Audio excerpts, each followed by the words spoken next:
Madame, Monsieur, bonsoir. Comment la technologie contribue-t-elle à l'inclusion éducative? C'est ce que nous débattons ce soir dans Question d'actu. À l'ère de l'intelligence artificielle et de la haute technologie où il suffit à l'utilisateur de formuler une question pour recevoir instantanément la réponse sous forme de dissertation, et dans un monde où le marché mondial des technologies de l'éducation est évalué, ou était en tout cas évalué à 105 milliards de dollars en 2021, une valeur appelée à être multipliée par 3 à l'horizon 2028, sans aucun doute, le marché mondial des contenus éducatifs numériques est en plein boom de croissance. Cela implique que le marché ciblé se caractérise par la pénétration rapide des appareils connectés, que l'accent est mis sur l'apprentissage personnalisé, qu'enfin, les initiatives gouvernementales et privées se multiplient pour soutenir l'éducation numérique. Au Maroc, un écosystème d'EdTech, comprenez éducation numérique, a été formé afin de faciliter, bien sûr, l'accès à une éducation de meilleure qualité et l'accompagnement de la réforme de ce secteur. Et bien sûr, en renforçant aussi la notion d'achat public en termes d'innovation et en accélérant le déploiement des solutions d'apprentissage numérique dans le cadre de partenariats publics-privés. Comment cela fonctionne-t-il concrètement sur le terrain? Comment la pandémie a permis d'accélérer la cadence de l'apprentissage innovant? Réponse dans cette émission en compagnie de ceux qui œuvrent dans cet écosystème. D'abord, l'opérateur télécom Inouï, qui est non seulement un player majeur en termes d'accessibilité technologique, mais qui a aussi développé des programmes d'accompagnement pour les enseignants, pour les élèves et pour les startups spécialisées en EdTech. Inouï est représenté ce soir par sa directrice communication corporate RSE. Bonsoir Kenza Bouziri, merci de vous joindre à nous dans Question d'actu. Bonsoir Khadija, merci de me recevoir. Je suis ravie d'être parmi vous ce soir. Marhaba. Nous avons également avec nous deux acteurs du secteur. D'abord une start-up qui a développé une application avec des contenus numériques pédagogiques pour l'ensemble du cycle primaire. L'application s'appelle Noon Kids et nous avons avec nous son cofondateur et CEO Mohamed Taimouri. Bonsoir et bienvenue à vous également. Bonsoir Khadija, merci pour l'invitation. Merci à vous de l'avoir accepté. Et Anas Belabbas de Dynit pour Dynamic Information Technology, un cabinet de conseil en IT et éducation. Bonsoir Anas Belabbas et bienvenue. Merci pour l'invitation, c'est un grand plaisir de partager le plateau avec vous. Tout plaisir est pour nous. Kenza Bouziri, apprentissage et technologie font-ils bon ménage au Maroc?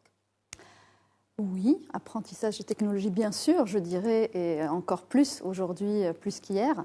Moi, permettez-moi, je voudrais revenir juste par rapport à Inouï en tant qu'opérateur télécom, parce que pourquoi aussi oui. On est un opérateur télécom, certes, mais je voudrais juste dire qu'on était précurseur depuis déjà plus de 10 ans, qu'on avait lancé une plateforme d'e-learning, une plateforme éducative. Alors, bien sûr, nous, en tant qu'opérateur, on est là en tant que facilitateur technologique, je dirais, et on n'est pas l'éducation, c'est pas notre légitimité, on n'est pas légitime là-dedans directement, je dirais, mais on s'appuie sur cet écosystème éducatif qui est important pour nous. On s'appuie sur ses connaissances, son contenu, etc., pour pouvoir lancer différents programmes, je dirais, éducatifs, dont on aura l'occasion de détailler peut-être un petit peu plus. Certainement. Apprentissage et jeu, et notamment dans l'école privée, alors font-ils bon ménage aussi au Maroc? Et je m'adresse à vous, Sib Abbas. Moi, je vais répondre déjà par un grand oui, bon ménage. Pourquoi je dis un grand oui? Parce que je pars d'un retour d'expérience sur l'intégration du jeu. Bien sûr, pas n'importe quel jeu. Donc, c'est des jeux qui sont particulièrement destinés à l'éducation et que, à partir de ce jeu-là, on a gagné énormément de choses. Si vous me permettez, le jeu dans la classe, j'ai énuméré 10 bonnes raisons de l'avoir. Et ce jeu-là, c'est déjà, on part d'un principe que c'est motivant parce que c'est un jeu. C'est motivant parce que c'est un jeu, parce qu'il permet, dès le départ, de mettre plusieurs acteurs sur le même pied d'égalité. C'est-à-dire l'enseignant, en termes d'utilisation de l'outil, mais aussi l'élève. Partant de ce principe d'égalité, le jeu, une fois installé dans la salle d'un établissement, ce qui nous restera, c'est de faire évoluer le contenu pédagogique vers cette plateforme, vers cet environnement de jeu. Pour rapprocher les téléspectateurs de ce qu'on est en train de vouloir dire, je prends le cas d'un professeur, donc c'est des expériences vécues ici au Maroc, dans des établissements publics marocains. Un professeur de langue, que ce soit arabe ou français ou en anglais, forcément, son désir le plus sérieux, c'est d'augmenter la communication de ses élèves par la langue. Donc, voici un exemple. Ils vont demander à leurs élèves de préparer une maison, de construire une maison et de fabriquer des meubles. Et sur chaque meuble, mettre une étiquette avec le nom. Bien sûr, en français, en anglais et pourquoi pas en arabe. Ce qui va donner tout simplement une amélioration du vocabulaire, du lexique, de l'orthographe. Et ça nous donne une communication fonctionnelle des enfants, des élèves, dans ce sens. Donc, ce deuxième point ne peut se faire que si les enfants sont organisés sous forme de petits groupes de travail dans la salle informatique. Ce petit groupe, l'intérêt, c'est d'avoir 3, 4, 5 élèves pour améliorer la notion de collaboration. Pourquoi on parle de collaboration? Parce qu'on sait, dans une classe, il y a des élèves qui sont brillants, des élèves moins brillants, mais des élèves qui sont très intelligents, qui restent en arrière, timides. Et donc, ce mixte de ces enfants-là, dans une équipe, dans la classe, permet une inclusion intéressante pour faire du formation ou de l'apprentissage par pairing. Et nous avons fait une expérience très importante, c'est que dans une classe intégrée, donc c'est des classes qui acceptent des enfants qui portent des handicaps, qui portent des troubles autistiques, et qu'on a pu mettre dans une équipe, donc on a des enfants typiques et des enfants dits atypiques, et ils ont réussi à former des équipes et partir aussi se challenger et gagner des prix. Et ça, c'est une vraie inclusion dans le cadre du jeu. Ce qui me ramène à un point, je vais quand même étaler mes raisons, parce que c'est important de ramener cette information, c'est que quand on arrive à voir cette équipe-là, le formateur ou l'enseignant, on va lui demander de changer sa méthodologie pédagogique, de l'adapter en posant un problème et en laissant... On, c'est qui on va lui demander. Ouais, en fait, effectivement, c'est une bonne marque. En fait, l'idée, c'est que nous, on aide les enseignants à comprendre l'intérêt de la technologie et l'intérêt du jeu dans les groupes. Et donc, quand je dis on, c'est un peu nous, les acteurs, qui poussent un peu ceci dans l'école marocaine.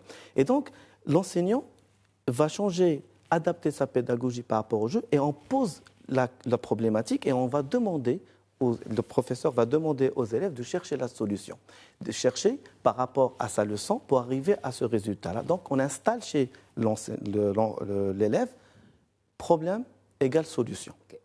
Ce qui va nous ramener à, quand on rentre dans une salle de TP où il y a un jeu installé, on utilise, nous, on va entendre que du bruit. Mais si on prête l'oreille au dialogue entre les élèves, c'est qu'ils sont en train de solutionner, de discuter sur comment faire pour répondre aux profs. Ce qui fait, ça améliore la notion de skill de communication. Bien sûr, l'élève, prend aussi la parole pour expliquer ce qu'il a fait dans son jeu, dans sa réponse, son équipe. Et donc, remarquez, la notion d'équipe ici, ce n'est pas un focus sur l'individu, mais le focus sur toute l'équipe pour qu'elle gagne ensemble. Ce qui fait que le jeu va installer aussi un point important, celui de la persévérance. On a joué un peu dans le jeu, vous-même peut-être, et première des choses, c'est qu'on rate les premières parties. Mais quand on rate l'échec, on reprend, on reprend et on reprend. Et donc l'apprentissage, il passe par cette notion de...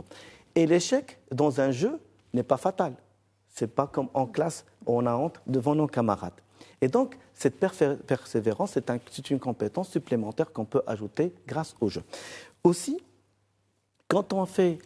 J'arriverai à mon 8e point, rapidement.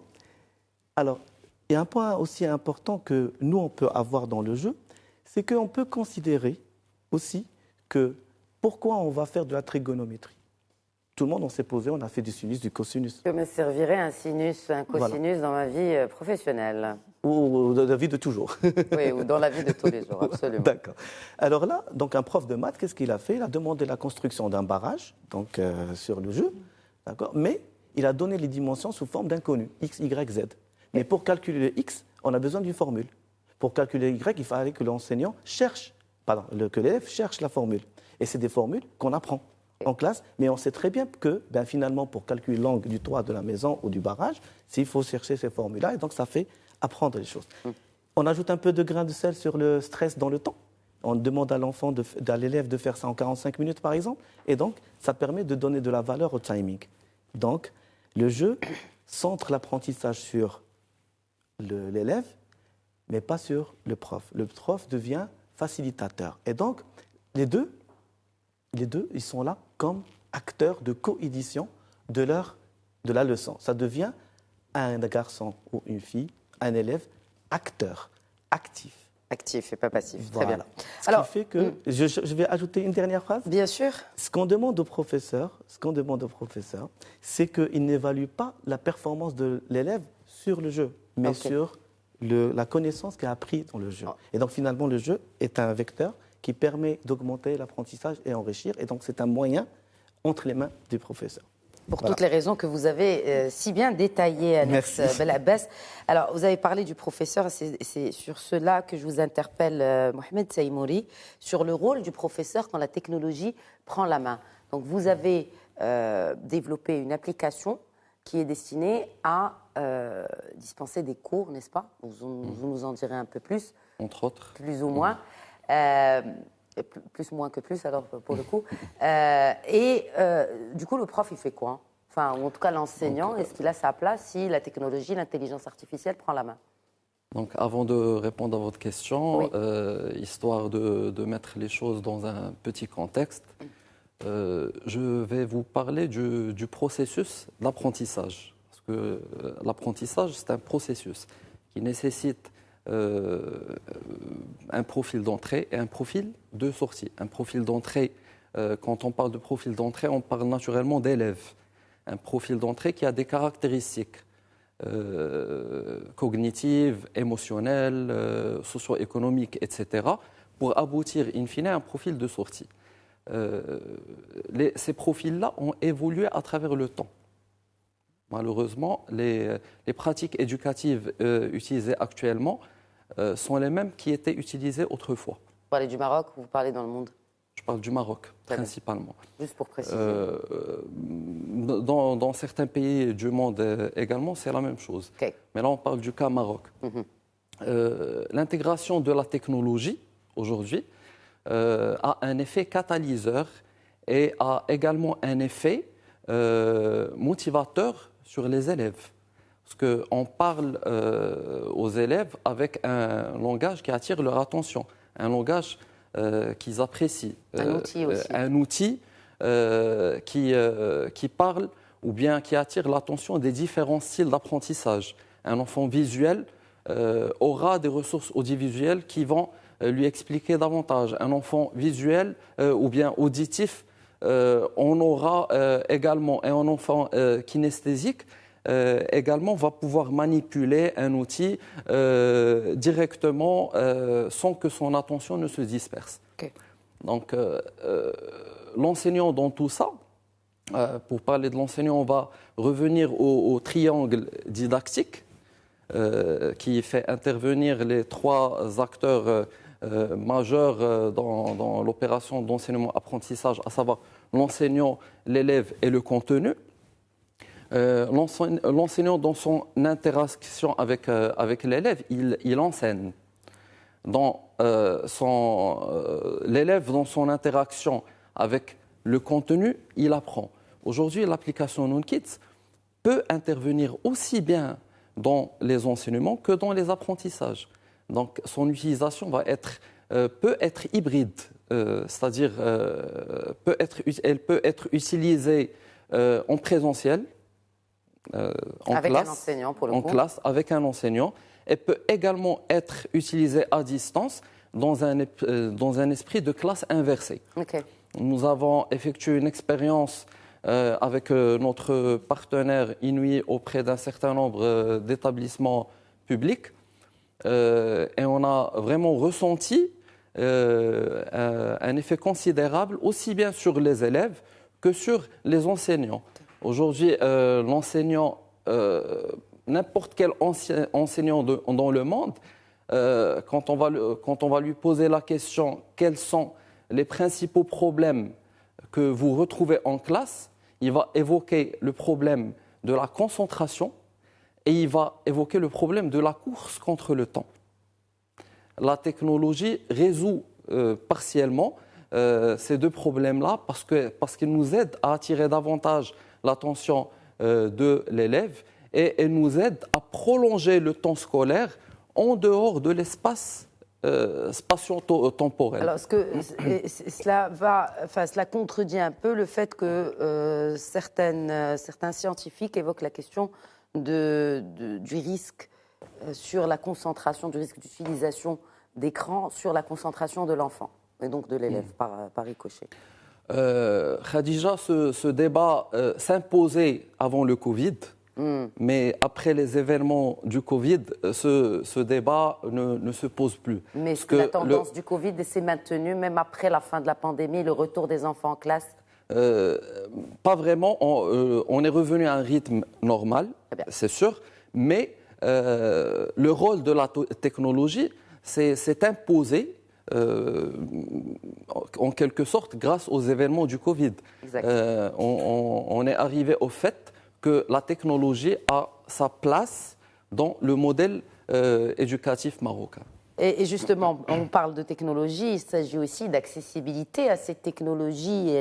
Elle atteint quelle maturité aujourd'hui, l'accessibilité aux technologies au Maroc, puisque vous représentez un des opérateurs télécoms nationaux, Inouï, Kenza Bouziri. Que pouvez-vous nous dire sur cette maturité de l'accessibilité de l'Internet au Maroc et aussi de l'outil? Oui, tout à fait. Alors, aujourd'hui, si je prends le nombre d'utilisateurs Internet, on a 80% de la population marocaine qui utilise Internet. Alors certes, pas dans les mêmes conditions, et en parlant d'élèves, beaucoup l'ont utilisé sur leur smartphone. Si je reviens par rapport à ce qu'a dit M. Teimoui, par rapport au Covid, la technologie a accéléré aussi, on le sait, on ne va pas revenir dessus, mais c'est vrai qu'en 2 ans, l'accélération digitale a été faite plus rapidement en 2 ans que durant les 10 dernières années. Donc, plutôt notons les côtés positifs du Covid par rapport à la technologie. Donc, oui, aujourd'hui c'est accessible. Et pour rejoindre ou continuer dans la même lignée que ce qui a été dit auparavant, nous, notre apport, c'est par rapport aussi à l'innovation pédagogique. Il y a l'accessibilité d'une part, mais en tant qu'acteur, en tant qu'opérateur, on est là en tant que facilitateur uniquement. On n'est pas, encore une fois... facilitateur et aussi accompagnateur, parce que vous accompagnez des startups, comme l'a évoqué tout à l'heure Sitey Mouri. Vous accompagnez aussi des accompagnateurs aussi d'enseignants, comme le cas de Sibla Abbas. Donc, en gros, vous interagissez avec toutes les composantes de l'écosystème. J'imagine aussi la société civile, non ? Oui, également, à travers d'autres projets. Ce qui est important, c'est vraiment de faire grandir cet écosystème. Il a été accéléré durant les années Covid. Aujourd'hui, il est important de travailler aussi bien avec des startups dans l'EducTech, mais aussi la société civile, les associations, et ne pas oublier le ministère de l'Éducation nationale, qui est un acteur clé, qui est aussi un de nos partenaires, notamment d'ailleurs dans un des programmes qu'on a lancé depuis 3 éditions, qui est le Inouï Challenge, qui a permis en fait d'apprendre autrement. Ce qu'on a dit juste auparavant par rapport à l'apport d'apprendre en s'amusant. Aujourd'hui, ce programme Inouï Challenge, il permet d'apprendre différemment. Vraiment, c'est quoi en fait En fait, c'est à travers Minecraft, Inouï Challenge, c'est à travers Minecraft Éducation. Alors, c'est le côté jeu, mais jeu éducatif, on va dire. C'est permettre à cet élève d'apprendre n'importe quelle matière en jouant quelque part. Et en reprenant ce qu'a dit Monsieur Anas Belabbès, il a dit ça le motive plus, ça lui permet de mieux se concentrer et de répéter pour gagner. Pour revenir au programme, il s'agit en fait d'un programme qu'on va initier les professeurs, parce que c'est un maillon important. On va permettre aux élèves d'accéder aux licences et de créer une compétition nationale dans les 12 régions du Maroc, et de toucher 10 000 élèves. Aujourd'hui, 10 000 élèves qui ont participé à ce programme à travers donc Minecraft Éducation. Et pour illustrer un petit peu, pour que ça soit un peu plus concret, c'est si on prend l'histoire géo ou l'arabe ou n'importe quelle matière, le professeur va pouvoir déployer son cours différemment. Et à travers cette compétition, ça motive, on a parlé de motivation, ça permet aux élèves de se challenger entre eux pour apprendre et répéter surtout, et d'apprendre en innovant quelque part différemment. Exact. Et aussi, si on prend vraiment en compte toutes les avancées technologiques, vous avez parlé de ce triptyque tout à l'heure, enseignant, élève, contenu.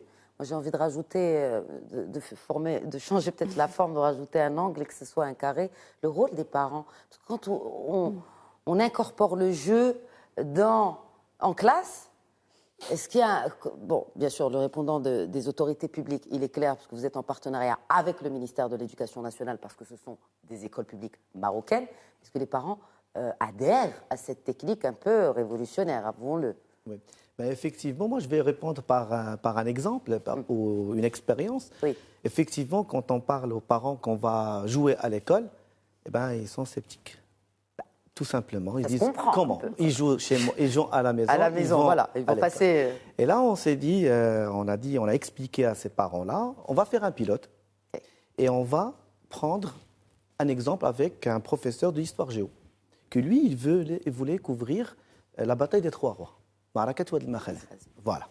Et donc, il fallait qu'il explique d'une manière normale dans sa classe, mais ils sont partis à la salle machine, où il y avait des PC, où il y avait l'outil installé.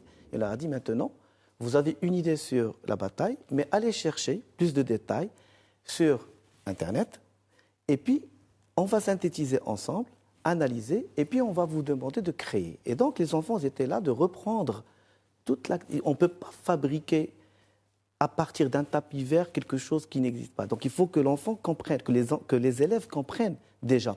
Et le fait qu'ils ont fait des recherches et bâtir tout un monde autour de cette bataille, ils ont compris encore plus. Ce qui est merveilleux, c'est qu'on a appelé les parents, ils ont participé avec nous, et c'est les élèves qui ont commencé à expliquer d'une manière très motivée comment cette bataille s'est faite. Comme une pièce théâtrale, et derrière, il y avait ce monde virtuel derrière eux. Après, les parents, ils étaient contents, parce que le degré de détail que ces enfants avaient rassemblé et connu, et que ce n'est pas dispersé dans le temps, ce n'est pas on apprend pour l'examen, une fois l'examen est fait, on laisse tout tomber. Non, c'est gravé en mémoire, et on a gardé ces enfants et ces parents demandeurs. Et la deuxième expérience, c'était reprendre le squelette humain avec le professeur de SVT. Et donc, la quantité d'informations que ces élèves avaient obtenues en presque un mois, c'était agréable. Professeur de langue, on augmente énormément le vocabulaire avec aussi. Donc, les parents adhèrent. Voilà. Et quand on parle d'apprentissage à distance ou de l'implication de la technologie, Mohamed Taïmouri, est-ce qu'une application peut remplacer les cours supplémentaires que les parents payent très cher pour leurs enfants? Et ça, c'est valable pour les enfants qui sont scolarisés à l'école publique comme privée, comme toute école confondue. Les cours particuliers viennent aujourd'hui pour combler des lacunes qui ont été accumulées à travers les années et pour permettre davantage de réussite scolaire. Si on veut résumer à quoi ça sert des cours particuliers. Vous êtes bien d'accord? Donc, pas vraiment. En tout cas, les raisons sont diverses. Je pense qu'on ne peut pas tout mettre dans le même panier, mais principalement, c'est l'une des raisons principales. Principalement, c'est pour ça. Donc, aujourd'hui, la technologie joue le rôle de collecteur de data. C'est une application d'apprentissage va nous permettre de tracer en temps réel les interactions de l'élève avec le contenu. Et par conséquent, elle va nous permettre de déceler au moment opportun les difficultés rencontrées par chaque élève.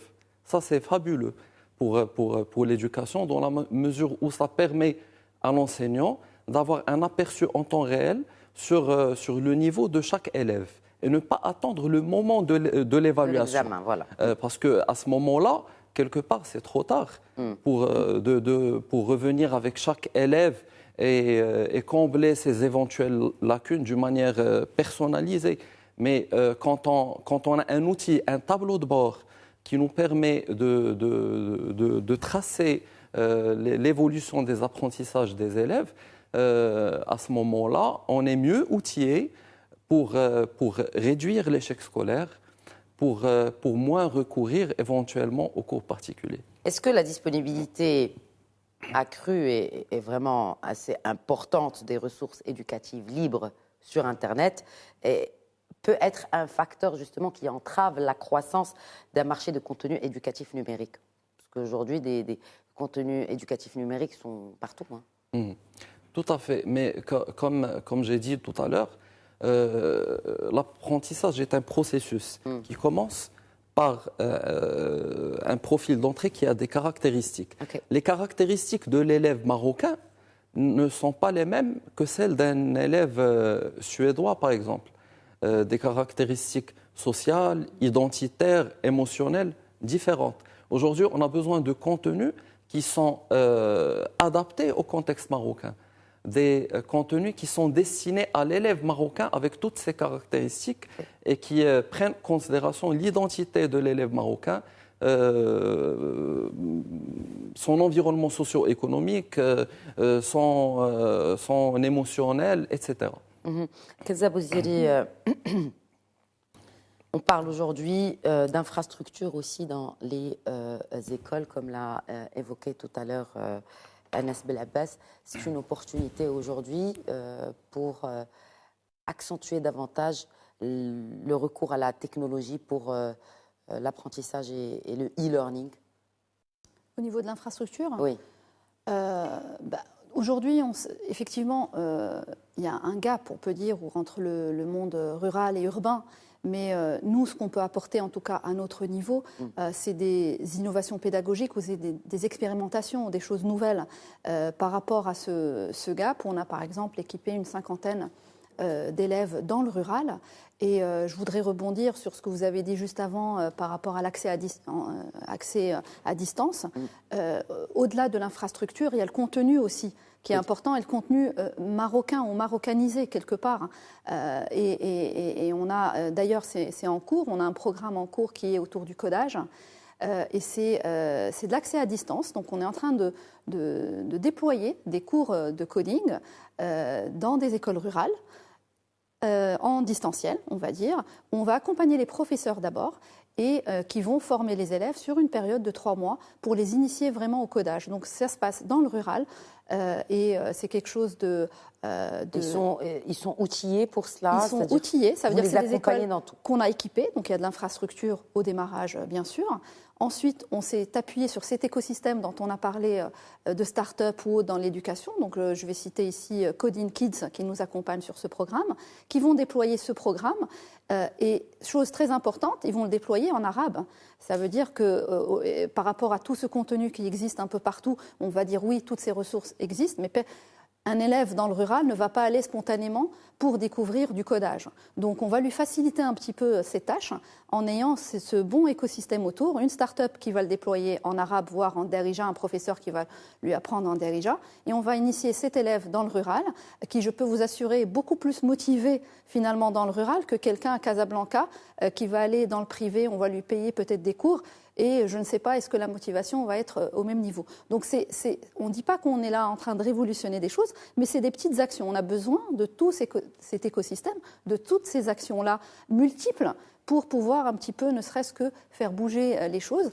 Et j'insiste encore une fois, toute cette partie-là est faite avec cet écosystème, avec le ministère de l'Éducation nationale, pour aussi avoir cette accréditation qui est importante. Encore une fois, on est facilitateur technologique. Donc, on a besoin de tous ces acteurs-là pour avancer. Et ce retour sur expérience dans une 50aine d'écoles rurales, est-ce qu'elle devrait motiver d'autres initiatives dans ce sens aussi ? On l'espère. Après, maintenant, nous, on est en train de suivre. C'est quelque chose qu'on a déployé il y a 2 mois, en tout cas, dans cette expérience autour du codage. Les résultats sont bons. On n'a pas fini le programme. On espère revenir. Après, c'est des choses qu'on fait. C'est comme quelque part des pilotes qu'on espère qui sont déployés par d'autres acteurs. On n'est pas du tout en compétition là-dedans. C'est toutes les bonnes actions sont les bonnes. Moi, je parlais toujours de Inouï, c'est-à-dire qu'il y aura peut-être d'autres initiatives. On espère, en tout cas, dans notre feuille de route. Sur les 2 mois, déjà, il y a un bon répondant, il y a de bons résultats. Exactement. Et l'objectif, bien entendu, c'est de pousser et de continuer, en tout cas. Inch'Allah. Alors, pourquoi aujourd'hui on met beaucoup en avant ces techniques innovantes d'apprentissage, mais aussi de contenu? C'est-à-dire, il y a quelques années, quand on parlait de coding au Maroc, on dit mais non, il est trop jeune pour cela. C'est quelque chose qui pourrait, selon vous, en tant que professionnel, Anas Belabbès, se démocratiser sur l'ensemble des écoles marocaines afin d'avoir... Parce que c'est quelque chose, c'est les métiers d'aujourd'hui, je ne dirais pas de demain, parce qu'on ne connaît pas la nature des métiers de demain, mais ce sont les métiers d'aujourd'hui et leur démocratisation est un but, objectif atteignable. Oui. Alors, le coding, déjà, un point important, dans le processus, le curricula du ministère de l'Éducation nationale, le coding sert pas forcément à former des informaticiens. Le coding, vraiment, on l'utilise pour qu'on puisse avoir cette ouverture d'esprit qu'on peut proposer à nos élèves et les aider à apprécier les mathématiques, apprécier cette notion de si je mets cette condition, qu'est-ce que ça va arriver, qu'est-ce que je fais là, et ça lui donne surtout, je réfléchis avant d'agir. Et donc le coding, c'est vraiment un facilitateur. Maintenant, l'accessibilité au coding. Ce qui est intéressant, c'est que des géants d'informatique, ils ont vulgarisé la notion de coding avec des petits outils accessibles, même sur un smartphone. Il suffit que l'enfant prenne le smartphone de son papa, d'accord, se connecte à un site et commence déjà à fabriquer ses premiers briques de coding. Et donc, effectivement, oui, ça se démocratise, ça se vulgarise plus, et il y a une prise de conscience chez le ministère de l'Éducation nationale, et ça pousse. On peut parler de 2 à 3 millions d'élèves initiés au Maroc. Extraordinaire. Oui. Tout à l'heure, on a parlé aussi de jeux avec Inouï. Heureusement, Inouï, c'est notre locomotive de cet écosystème. Et avec des jeux, on a fait l'année dernière 10 000 élèves. Aujourd'hui, on veut aller vers 20 000. Et si on le réussit, ben forcément, on va demander encore Inouï d'aller sur 40 000. Et ça, c'est une boule de neige qu'on installe parce que le plaisir qu'on a en coulisses en train de voir ces enfants-là qui viennent du monde un peu rural, des gens qui n'avaient pas de moyens et qu'en 48 heures, ils arrivent à réaliser des choses et ce beau sourire sur leurs lèvres, c'est ça qui nous motive à aller plus dans ce sens-là. Voilà. Et ce qui pourrait motiver une start-up à faire plus aussi, c'est bien sûr cet écosystème, mais c'est le marché. Que pouvez-vous nous dire là-dessus? Dans mon introduction, j'ai cité des chiffres, on parle de centaines de milliards de dollars. En tout cas, dans le monde, ce marché, tout particulièrement des technologies de l'éducation, est en train d'exploser. Que pouvez-vous nous dire sur ce marché de l'EdTech au Maroc, de l'Educational Tech? Écoutez, Khadija, aujourd'hui, le Maroc n'a pas encore atteint la maturité de ces chiffres-là. Peut-être par manque d'infrastructures technologiques ou pour bien d'autres raisons. Heureusement qu'aujourd'hui, il y a des acteurs qui agissent dans ce sens, entre autres Inouï, un acteur à travers ses actions RSE qui œuvre dans la réduction du gap qu'il y a entre le privé et le public, entre l'urbain, le rural, etc., à travers l'intégration de la technologie dans pas mal d'établissements, notamment dans le milieu rural. La technologie contribue considérablement à la réduction de la disparité qui existe aujourd'hui entre l'urbain et le rural, entre le privé et le public. Parce qu'autrefois, la ressource se faisait rare. Et c'est pour cela que les enfants allaient à l'école, pour justement rencontrer un professeur qui va leur transmettre le savoir, la connaissance. Aujourd'hui, la connaissance, il y en a partout. Avoir accès à cette connaissance disponible à travers les outils technologiques, en quelque sorte, c'est une démocratisation de l'accès au savoir. Oui, absolument. Et c'est ce que vous proposez aussi, c'est cette démocratisation de l'accès au savoir? Tout à fait, tout à fait. Et Quand on voit aussi, vous, en tant que développeur d'une application pour l'apprentissage, comment vous évaluez cette évolution exponentielle de l'intelligence artificielle? Parce que vous avez dit que le savoir et la connaissance sont partout, et aujourd'hui, j'ai envie de dire que l'intelligence artificielle ne remplacerait pas que l'enseignant, mais elle remplacerait aussi l'élève pour soumettre des dissertations. L'intelligence artificielle ne pourra jamais remplacer l'enseignant. Ne pourra jamais remplacer l'enseignant. Pourquoi? Parce qu'il n'y a pas que du cognitif dans l'apprentissage. C'est le process dont vous parliez tout à l'heure. Il y a de l'émotionnel aussi. On a tendance à oublier des événements objectifs, mais on a tendance à se souvenir d'événements qui agissent sur l'émotionnel. D'où le recours à la gamification, d'où le recours à d'autres pratiques qui nous permettent, qui nous permettent de mieux apprendre. Donc, l'enseignant, c'est une ligne rouge. Et le livre aussi, c'est une ligne rouge. On ne peut pas s'en passer, mais la technologie vient pour compléter et pour s'aligner avec les attentes de la génération dite connectée. Parce que la génération qui est en face de nous aujourd'hui est une génération qui est née au cœur des plus grandes avancées technologiques, contrairement à notre génération ou celles qui nous ont précédées. Les enfants d'aujourd'hui, quand ils sont nés, ils ont trouvé les jeux vidéo, ils ont trouvé Internet, ils ont trouvé les PC, et on ne peut pas les enseigner avec des pratiques qui étaient adoptées, ça fait 50 ans ou plus. Donc, à un certain moment, il faut s'aligner avec les attentes des élèves ou de l'élève marocain. Quand on parle de la responsabilité sociétale ou sociale et environnementale d'une entreprise quelconque, et en l'occurrence celle que vous représentez aujourd'hui, Kenza Bouziri, il est clair que l'éducation fait partie j'ai envie de dire, c'est le backbone de tout développement.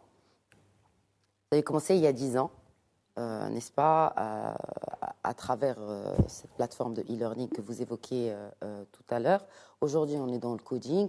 Est-ce qu'on peut dire que cette locomotive de l'écosystème peut aussi apporter quelque chose en termes, parce que le Maroc est dans son nouveau modèle de développement, dans son nouveau chemin de développement, peut apporter aussi sa touche. Et là, concrètement, le privé apporte sa touche à ce nouveau modèle de développement et à cette réforme de l'éducation nationale.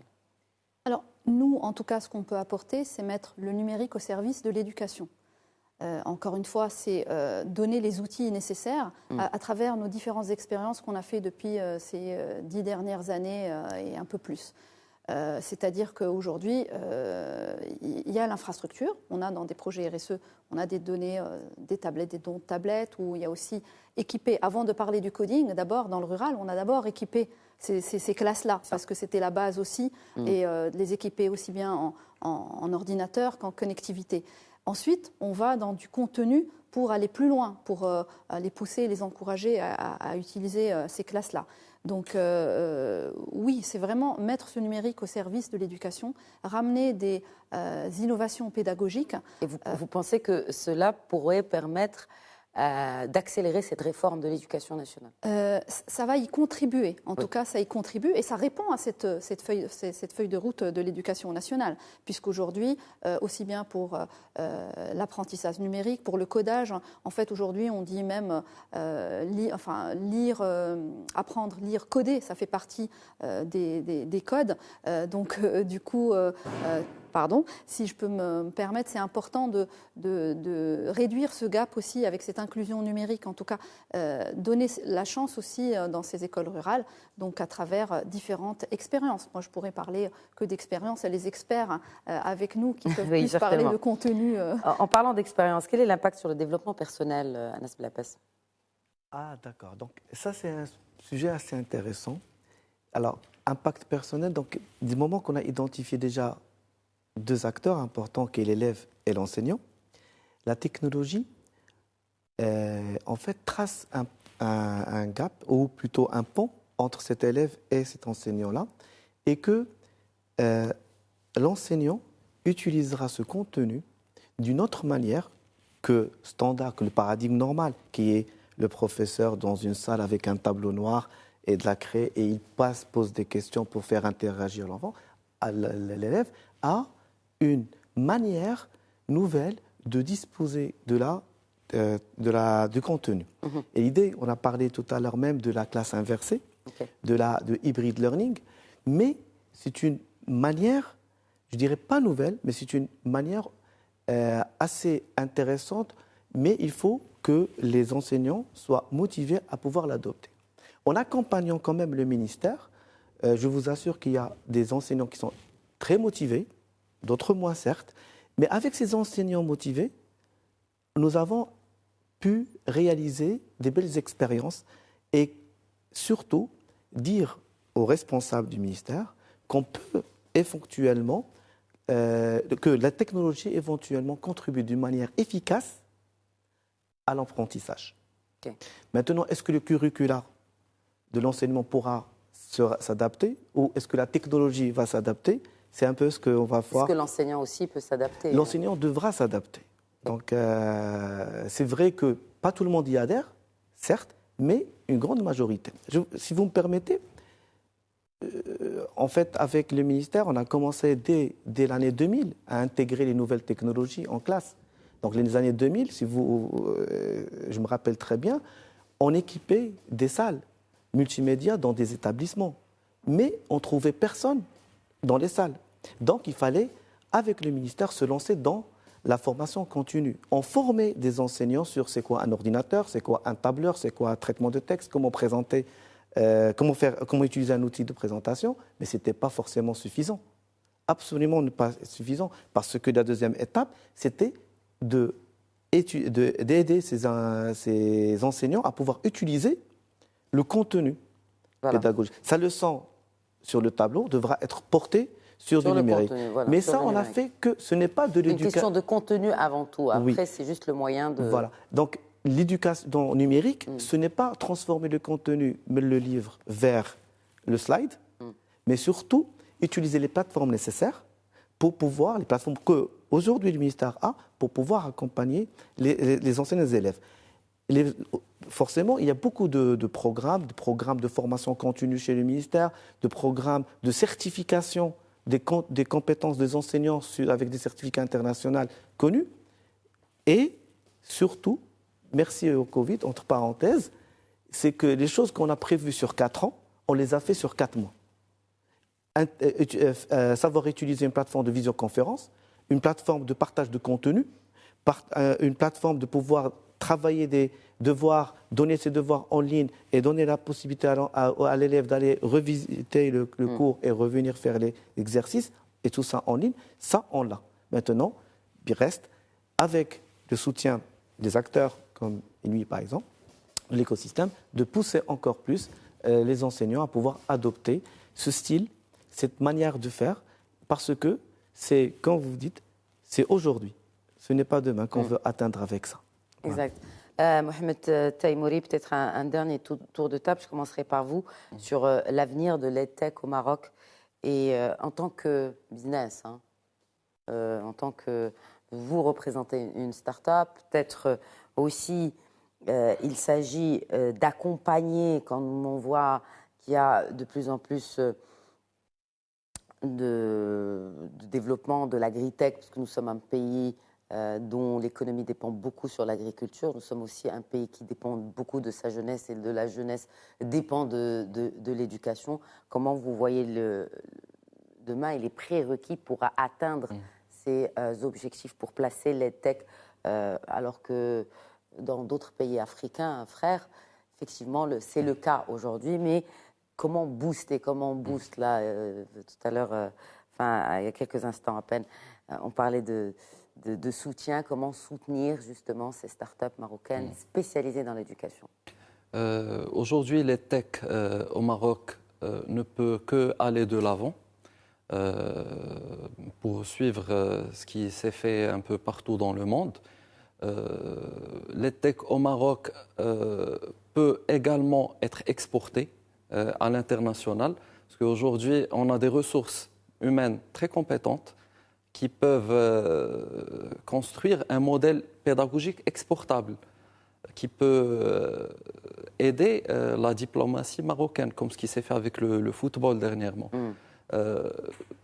L'EdTech au Maroc doit être soutenu davantage par des institutions. Il y a des initiatives qui se font aujourd'hui avec Inouï, des initiatives qui se font avec le ministère, mais on a besoin de plus d'accès au financement. Parce que l'EdTech, c'est de la recherche et développement. C'est un développement continu. Ce n'est pas un investissement qui se fait et qui va être arrêté à terme. Non, c'est un investissement qui ne s'arrête jamais. Et on doit penser à faciliter l'accès aux investisseurs dans les tech, faciliter l'accès au financement pour pouvoir aller de l'avant avec la technologie dans l'éducation. Parce que je vais revenir à un point essentiel.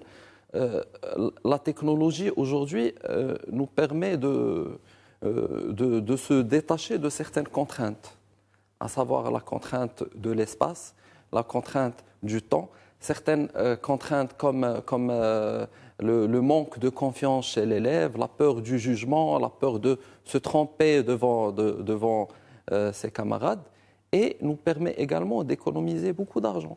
Parce qu'on arrive à atteindre des résultats spectaculaires avec moins d'investissement en infrastructure, avec moins d'investissement en ressources humaines, avec moins d'investissement en équipement. Donc, c'est plus intelligent d'utiliser la technologie à bon escient et de mettre tout ce qu'il faut pour promouvoir les tech au Maroc.